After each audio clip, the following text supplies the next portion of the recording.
I left home before dawn, chasing a horizon wide enough to quiet the chatter in my head. Wind on the windshield, miles unfolding like gentle stitches. I aimed for nowhere. Somewhere between gas stations and sky, I met a stranger who looked like a landing place. And everything gently changed. If this journey speaks to you, please like, subscribe, and share. Comment your road memory. It helps others heal too. I have learned that the body keeps the score and the road knows how to listen. The August morning I turned the key, the house behind me felt like a crowded waiting room, unanswered work emails, a half-folded pile of shirts I didn't want to think about, a voicemail from my mother I had replayed 3 times but still hadn't called back about. My name is Daniel, and most seasons of my life I've been the steady one, the reliable son, the friend who remembers birthdays, the co-worker who brings extra pens to meetings, the neighbor who takes the garbage bins in before the thunder starts. But there are seasons when even steady people drift. That summer, the drift was strong. I didn't plan a destination. I only knew west felt like breathing. I slid into my old Subaru, too many coffee stains on the console to count, a reliable rattle in the left door speaker, and let the engine warm while I counted a gentle 4 beats in, 6 beats out. That's a trick a kind therapist taught me when the nights got heavy. If you're listening right now, maybe try it with me. In for 4, 1, 2, 3, 4, and out for 6, 1, 2, 3, 4, 5, 6. Your shoulders soften. The day makes room. I pulled out of my driveway in Columbus as the sun took its time over the rooftops. Streetlights gave one last flicker and turned themselves off like stage lights at the end of a play. I merged onto the highway, a ribbon of gray promising what small towns always promise. A diner with coffee nobody admits is good, but everyone gratefully drinks. A cashier who calls you Hon. A bulletin board with a flyer about a lost cat named Nutmeg. The miles began to stack, quiet and ordinary. A quiet like good cotton sheets. An ordinary like the kind you miss once life starts shouting. It helped to aim the car toward a radio station that played old songs. Sam Cooke pouring like honey. Patsy Cline floating like a gentle ache. I think of those voices as kindly elders, reminding me to keep a hand on the wheel, to sip water, to eat something real when I stop. I passed a freighter truck that had a sticker on the back that said, "Keep going." That was the whole message. No exclamation point. Just keep going. Sometimes that's better than a sermon. By mid-morning, Indiana was a flat, forgiving page beneath my tires. I pulled into a gas station outside Richmond, where the pumps looked like they'd seen 2 generations of families grow up and move away. Inside, there was a smell of cinnamon and motor oil, which sounds wrong but felt right. I bought coffee and a banana from a woman with a name tag that read Shirley, and she told me the weather would be nice enough if it doesn't storm. I said that felt like a fair summary of most days. She laughed in a way that made me want to write her a birthday card even if I never saw her again. I refilled the windshield wiper, fluid, and checked the tires because I have my father's voice in my head when it comes to cars. He taught me to listen for rattles and befriend the service manager. He taught me to bring paper towels because the gas station squeegee is always more hope than tool. Dad has been gone 3 years, but every gas cap I twist feels like a small prayer to him. I took another breath. 4 in, 6 out. The little rituals of not coming apart, I kept west. The state lines changed, and the air shifted its mood like a gentle friend adjusting a blanket. Ohio to Indiana to Illinois. I skimmed the outside of St. Louis around noon and saw the arch from the highway, a clean curve like a promise you can measure. I thought about stopping, about museums and river walks and taking a picture like a tourist who had planned this. But I have learned the difference between stopping to avoid and stopping to arrive. That day I needed arrival. So I kept the car in the right lane, kept the coffee where I could reach it, and said out loud to no one, "We're doing fine, buddy." It's embarrassing to admit, but sometimes talking to myself like a kind nurse helps. Maybe it helps you too. Oklahoma arrived the way many good things arrive, gradually, then suddenly. I-44 turned into a long stage for the sky to perform on, and the clouds took their time. The land flattened and then rolled a little. I kept feeling like I could see farther into my life with each mile, like the horizon wasn't the end but an invitation. I had been carrying a knot of worry for months, and somewhere near a rest area with a picnic table shaped like a giant poker chip, the knot loosened. Not gone, not solved, but lighter. That alone was worth the gas. You should know why I was driving, if you haven't guessed. The work part is simple, a merger that came with one of those corporate phrases that sound like a shrug. Restructuring. My role would evolve, which is a gentle way to say, we need you to do more with less, and in a way that no longer fits where your heart lives. The family part is less simple. My mother is 72, a former choir director with a cardigan for every holiday who sends me photos of her hydrangeas. She also loses her keys twice a day, and lately she repeats stories like they are new. The doctor says some changes are normal, some are not. We're waiting for follow-up tests. Waiting has its own weight. Then there's the heart part. I was with someone a long time ago.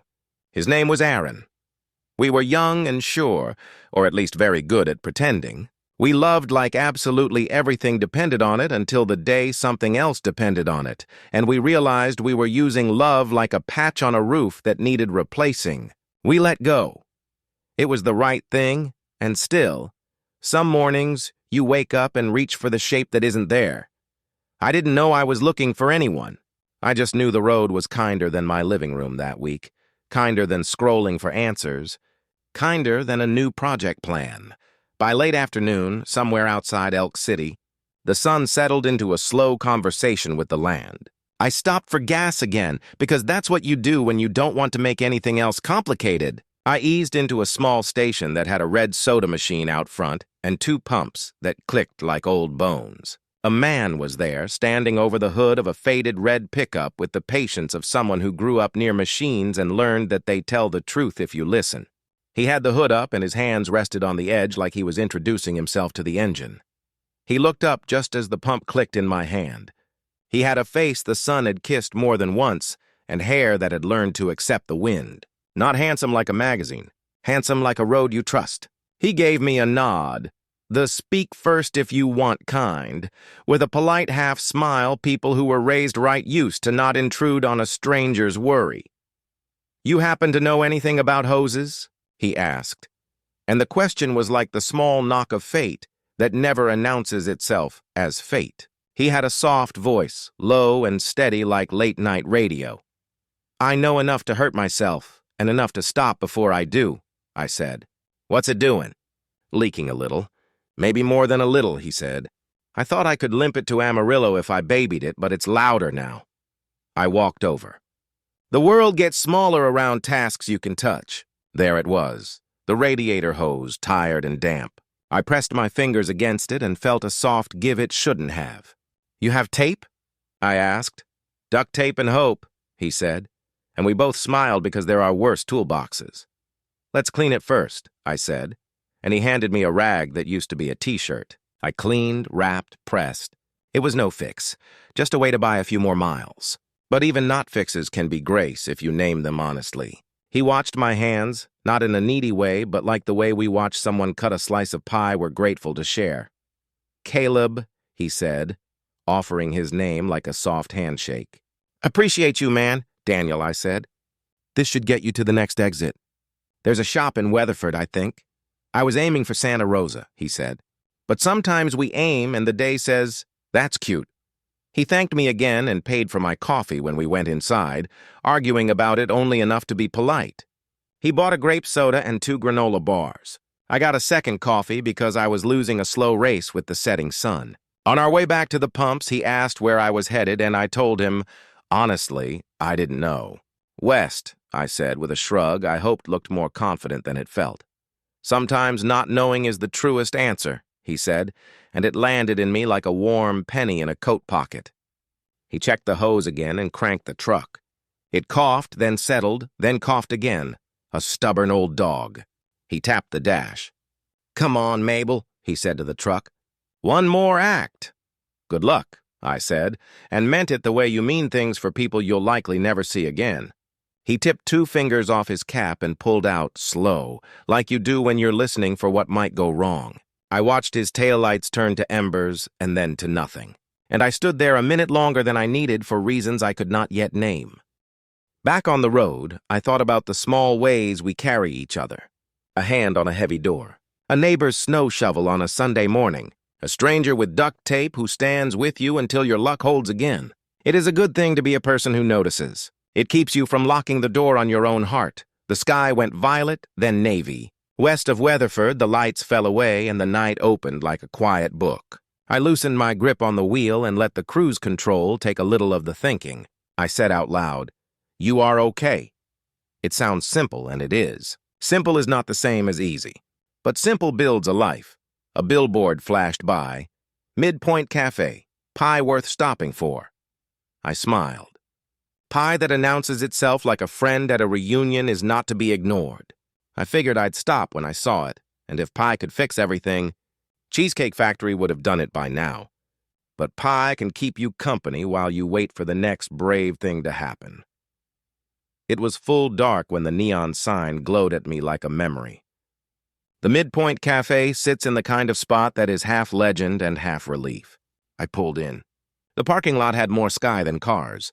There were 2 semis idling, a motorcycle sleeping under a tarp, and a red pickup with a tired hose. I laughed into my steering wheel. Of course, inside, the cafe was the color of warm butter. A woman with a French braid told me to sit wherever felt good. I picked a booth and ordered coffee, always, and a slice of something with pecans on the top that glimmered like stained glass. I didn't look around for him, not at first. Looking makes it a chase, and I didn't want to chase anything or anyone.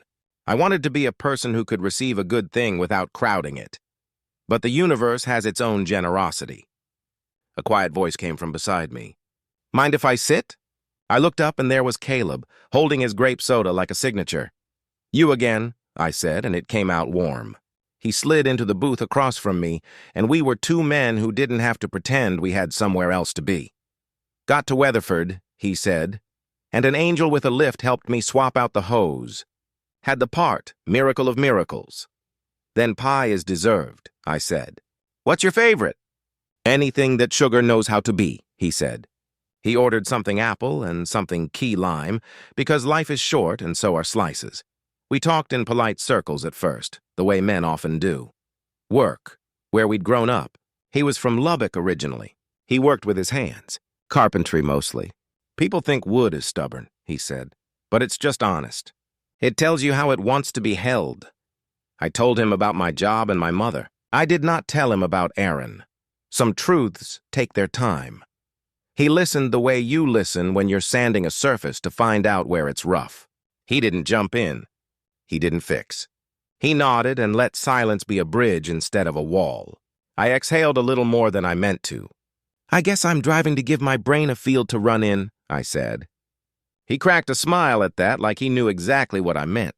"I take walks when the thoughts get mean," he said. "Around my block. Sunrise if I can. Son has a way of saying he'd try again. Drove today because the air at home felt too small. We ate pie. It was, as advertised, worth stopping for. The waitress brought more coffee without asking, which is the truest form of love offered to strangers. The kitchen bell rang now and then with a polite ding that sounded like a small affirmative yes. The night breathed. I felt myself settle, like a jar of river water left on a windowsill until the silt finds the bottom and the top goes clear. "What's west for you?" I asked him. "Santa Fe," he said. "A friend has a guest house I can use while I help him fix up a studio." Figured I'd take the long way. Let the miles do their work. "I don't have a west," I said. "You've got one," he said without hesitation. "You wouldn't be here if you didn't. There are sentences you want to wrap in cloth and keep in a drawer for later." That was one. I paid for my pie. He tried to argue and I let him win this round. You have to share the checks if you want to share a life, even a temporary one. When we stood, his shoulder was close to mine, and I caught the clean smell of sawdust and soap, something earnest. We walked out into the night. The stars were loud. You forget how loud stars can be until you leave the city and the lights let sky be sky. The air had cooled just enough to forgive the day. He looked at my car, then at his truck. "We could caravan," he said, surprising himself a little. "At least to Santa Rosa, safer when hoses are new and nerves are older." I should have said I had plans. But plans were the one thing I'd left behind on purpose. "Yeah," I said. "I'd like that." We drove. His taillights became a heartbeat ahead of me on I-40, and I listened. I listened to the sound the road makes when you aren't fighting it. I listened to how my body felt when someone good was near. I listened to the small yes inside me that had been whispering so quietly, I mistook it for fear.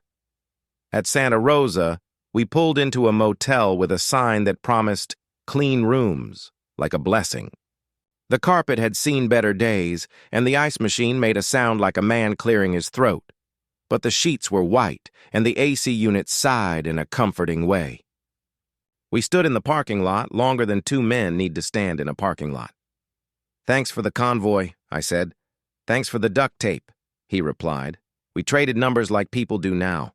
No ceremony, just a glow on a screen and a name in a list. He typed mine in and showed me. Daniel, it read, with a small blue dot that felt like a lighthouse. I typed his, Caleb, red truck. Sometimes you label things the way you met them because the heart keeps its own file system. "Breakfast?" he asked, gesturing toward the horizon that wasn't here yet, but would be. "There's a place down the road serves pancakes as big as license plates." "Deal," I said. I meant pancakes, yes, but also, deal. I will see you in the next morning. Deal. I will let this be a gentle thing and not rush it. Deal? I won't pretend a sign if there is no sign, and I won't ignore a sign if it is clear as the moon. In my hotel room, I washed my face and watched a weather forecast from a station that had 3 commercials for feed stores. I texted my mother a photo of the desert night. She texted back, "Beautiful. Are you eating well? Hydrate. Call me when you can." I wrote, "Pie was life-changing. We'll call in the morning." I meant it. I lay on top of the covers, because the desert makes you brave that way, and stared at the ceiling fan swirling thoughts into more manageable shapes. I thought about how long it had been since I felt a quiet admiration for someone that didn't immediately turn into a story I wrote ahead of time. I have a PhD in writing ahead of time. What if we move? What if we don't? What if I'm too much or not enough? What if he laughs? What if he leaves? It's a loud chorus, and I have been conductor and audience both.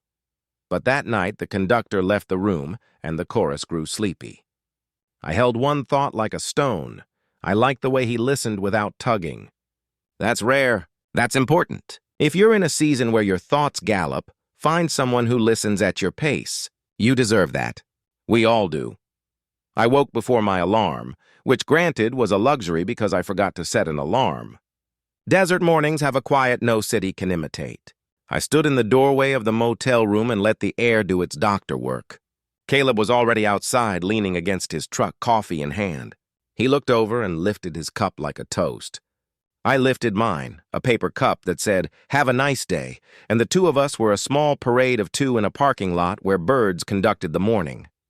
The pancake place was real and generous. The waitress called us sweetheart and darling without mixing them up, which is a skill. Caleb told me how he'd learned to measure twice, cut once, because a cut is a promise. He said it in a way that made me wonder how many promises he had measured in his life. I told him about my mother's hydrangeas and the way she can still sing harmony without thinking.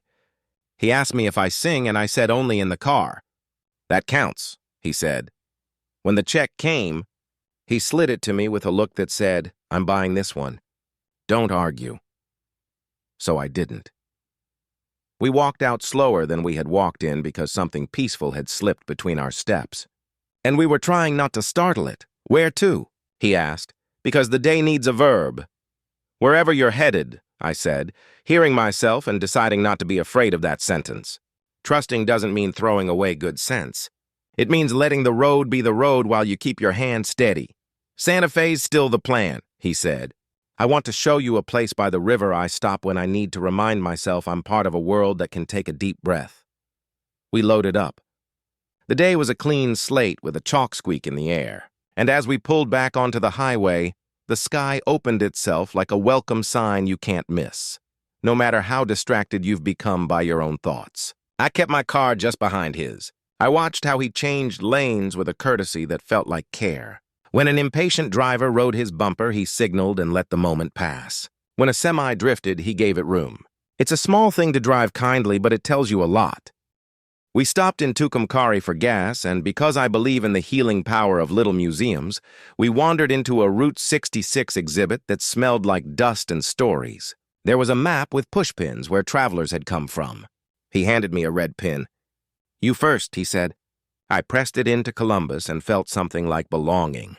He pressed his into Lubbock and then gently added one in Santa Fe like he was pinning a wish. We stood shoulder to shoulder and read a paragraph about the people who drove this road to find work, to find themselves, to find anything but where they were. I felt myself be part of a lineage of seekers. It made the day feel less like a detour and more like a pilgrimage. When we reached the pullout with a view that asked you to close your mouth and open your chest, we stopped. The land rolled out like a hand offering a blessing. The river he'd promised was a sliver of silver ribboning through cottonwoods. We stood at the guardrail and let the wind explain things the way only wind can. "I come here when I need to remember scale," he said quietly. "My worry feels big in a small room. Out here it fits in my pocket," I nodded. "I think I've been locking feelings in closets and calling it tidiness," I said. "They don't disappear. They grow teeth." "Then we let them walk with us," he said. "Doesn't mean we have to feed them all the time." We stayed like that long enough for me to believe I could carry my fear without pretending it wasn't there. Then we headed toward the city. Santa Fe appeared like a story that had learned not to rush its conclusion. Adobe and art and blue doors that look like they remember secrets.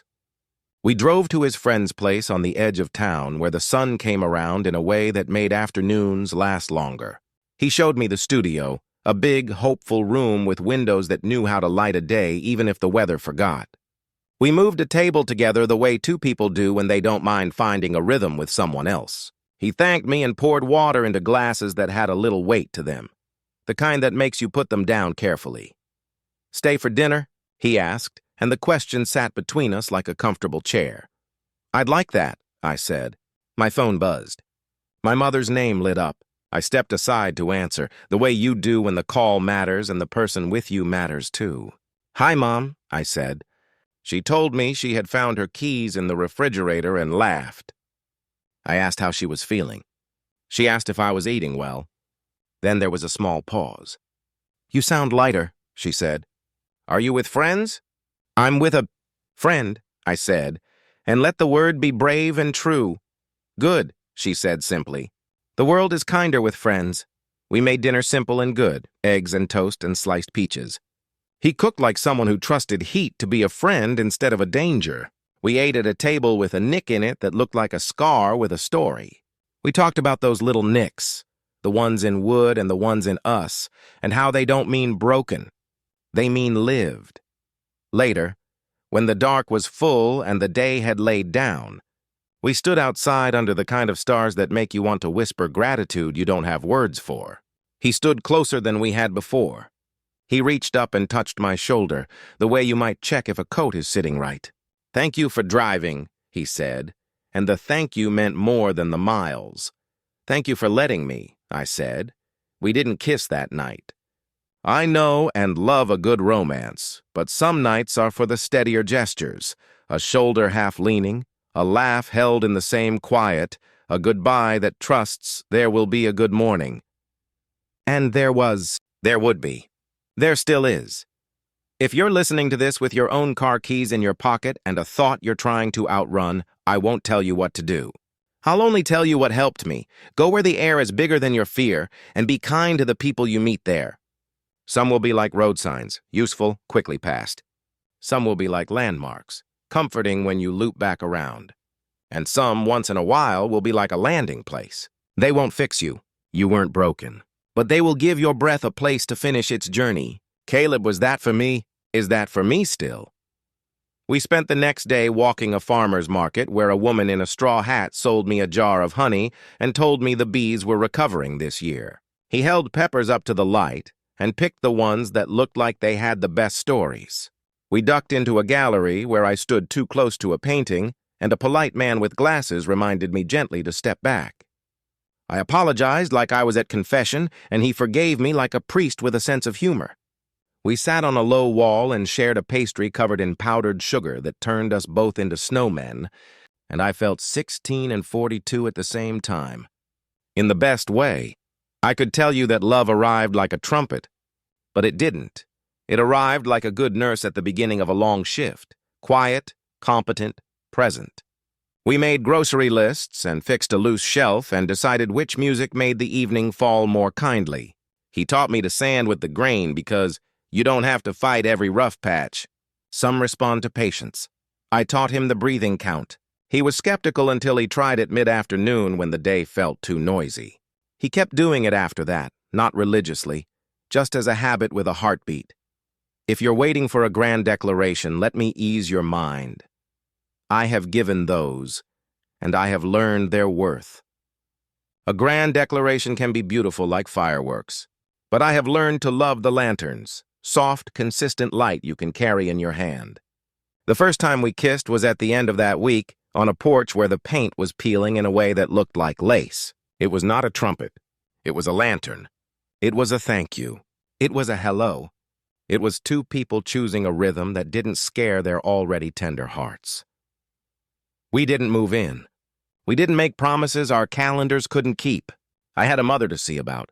He had a studio to build. We did the humble, brave thing. We told the truth. We liked each other. We felt steadier near each other. We would have to learn what distance demanded. That's love too. The willingness to face what is, not what you can pretend into being, and then the call came. My sister, Mom, fell. She's okay. She's at home, but the doctor wants to see her soon. I felt the room tilt. I felt the old instinct flare, to handle it alone, to shoulder everything, to apologize for needing help. I looked at Caleb, and I didn't have to explain the details. He saw my face and put his hand near mine, not grabbing, just close enough to anchor. "You're going home," he said softly. "I'll help you pack." He did. He found my mug in the sink and washed it because leaving is easier when the small things are in order. He wrote his number on a yellow sticky and put it in my wallet, even though it was already in my phone, because sometimes paper is the reassurance the heart trusts more. He loaded the car. He checked my tire pressure. He put a granola bar in the door and said, "For Albuquerque," like a blessing. We stood in the driveway. I wanted to promise everything because I am a man who was raised to make clear plans. Instead, I told the true thing. I want to come back. I don't know how soon, but I want to come back. "I'll be here," he said, "or I'll be somewhere where we can find each other." I drove east. He followed me to the edge of town, and this time my taillights were the heartbeat he watched. When he turned off, my chest pulled, but not in a desperate way, in a way that told me I was attached to something real. The road was long. The worry was real, but I was not escaping anymore. I was carrying a blessing home. On the way, the sky opened and poured one of those sudden desert thunderstorms, quick and loud. I pulled off under an overpass. Lightning stitched the horizon. I put my head on the steering wheel and let myself cry in a private, ordinary way, like the body shaking off a chill. When it passed, I wiped my face with the back of my hand, a move I've seen athletes do when they're not trying to be brave, just trying to see. I texted Caleb a photo of the flooded shoulder. He texted back, "Breathe. 4 in, 6 out. You're good," and I was. Home was home. My mother was embarrassed about the fall and pretended it was all silliness, which is the way some from her generation wrap fear in a thin smile. We went to the doctor. We scheduled the tests. I filled a pill organizer that looked like a polite calendar. I made tea and toast and sat with her while she told me the same story about a church picnic twice. I laughed both times. I meant it both times. Love is repetition when repetition is needed. It's also reminders. The door locks, the stove is off, your son is here, you are safe. The results came back. Not the worst thing, not the easiest thing. Changes we would watch and meet with patience and help. We can do that. We did that. I told her about Caleb a week later in the kitchen where she feels strongest. I poured coffee so neither of us would have empty hands. "I met someone," I said. "He's kind.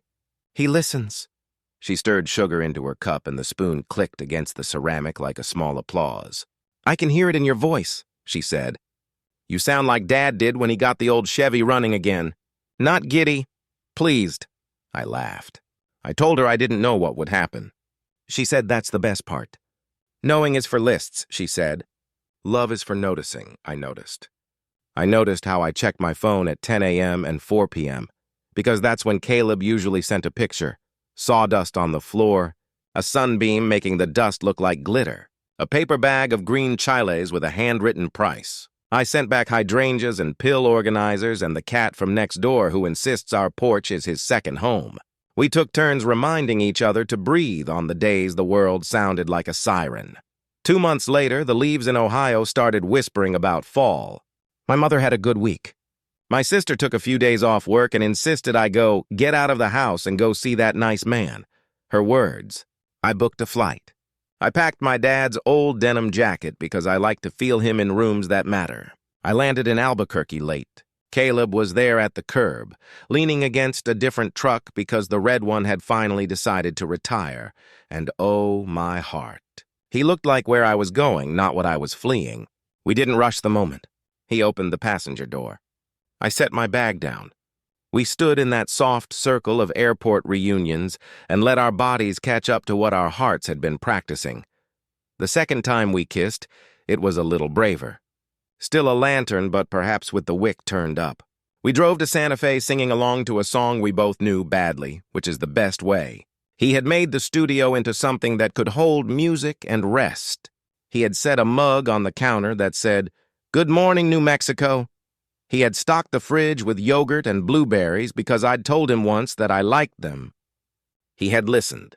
I hope I never forget how it feels to be listened to like that. Love is not a cure. I won't tell you it cured anything. My mother still had her days. Work was still work, messy and necessary and sometimes a puzzle with missing pieces. Caleb still had a temper with stubborn screws and a quiet worry about money, because being good with your hands doesn't mean the world pays you like it should. But love did something with the weight. We carried it together. When he had a hard day, I sat near while he sanded down a rough edge and let the shavings say what he couldn't yet. When I had a hard day, he drove me out to the place by the river and said, "Remind me of your mother's hydrangeas." So I did. That's what we do for each other. We hold the good things up so they can light the harder paths. If you want a thesis, here's mine. I drove to escape my thoughts, and the road gave me a companion who changed the way I hold them. Not by erasing them, not by drowning them in noise, by sitting near and believing I could find a rhythm. A man can do that for another man. A friend can do that for a friend. A stranger with a red truck and quiet hands can do that for a tired heart in a Subaru. The world is kinder than the headlines. Remember that, please. Put it in your pocket with your keys and a piece of hard candy, and when your day needs it, take it out and suck on it until it makes sense again. Months have turned into a year, and I still drive, sometimes with purpose and sometimes just because a road asks nicely. The passenger seat is not empty as often now. My mother keeps a photo of us on her fridge, 2 men squinting in desert sun, nothing dramatic, just happy enough. She points to it when her friends from the choir visit and says, "That's my Daniel and the man with the honest hands." She doesn't always remember his name, but she remembers how he makes her son sound on the phone. That's more than enough. Some nights Caleb begins a sentence with, "It might sound silly, but," and I say it anyway. That to me is the real vow. Say it anyway.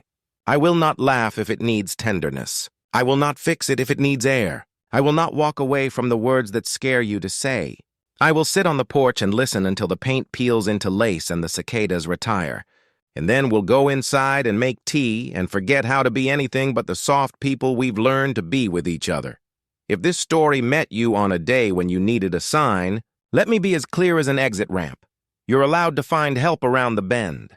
You're allowed to drive just to be in motion. You're allowed to stop for pie and let a stranger show you that kindness still knows your name. You're allowed to fall in love at 42 or 58 or 71, careful and true. And if love doesn't arrive today, you're still allowed the grace of breathing like you're worth the air. Because you are. So that's the truth as I have it tonight. The road taught me. The pie helped. My mother's laugh reminded me. And Caleb, with his patient way and his steady hands, decided to stand near until the noise got quieter. That changed everything. Not my address, not my job title. Everything's softer and braver than those. The way I wake up, the way I say goodbye, The way I turn the key and check my mirrors and pull out into the day, believing that whatever is coming, I have a landing place now. The horizon isn't a finish line. It's a welcome. And some mornings, when the sun lifts itself over a line of roofs and the birds organize their choir, I swear I can hear the road whisper what that sticker said on the back of the truck in a voice I love: keep going.